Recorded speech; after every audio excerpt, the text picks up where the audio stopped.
Here we're going to begin to set up the sound cart.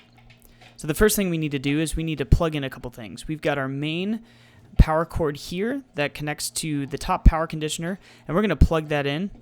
And then we're going to plug in the subwoofer amp by itself into a different plug-in. And so that way we've got our two main things sucking power plugged into different outlets so that we don't overload anything.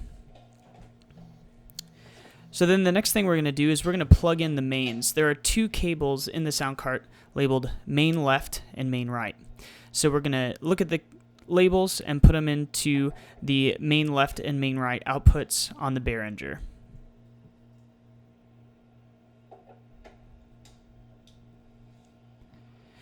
Next, we're going to look for our aux3 cable. This cable allows for the subwoofer to work, and so we're going to find that in the sound cart and plug that into aux3. That allows for our subwoofer to be connected to the sound system.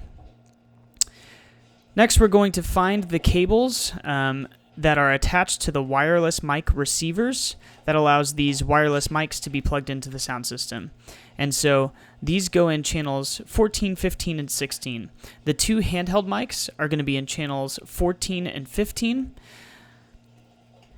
And so we're going to plug those in. That's for the red handheld mic and the blue handheld mic. And it takes a little digging sometimes to find the cables in the sound cart. It can be a little bit of a mess, but you can trace these cables back to the back of the wireless receivers. And then we've got our channel 16 wireless that we need to plug in. That's for the mic that uses either the over-the-ear microphone or the lapel. That's the mic pack that we use. And at that point, you've got your Behringer plugged in to all of the cables that are in the sound cart. And then you're going to plug in some speakers. And so there are three outputs here in the sound cart. This one's labeled sub. And so you're going to find the other two, which are the main left and main right. And you're going to take your speaker cables and plug them into those, and then run those speaker cables to the speakers themselves. Finally, what you want to do is you just want to make sure everything is plugged in on top. Things can come loose in there really, really easily.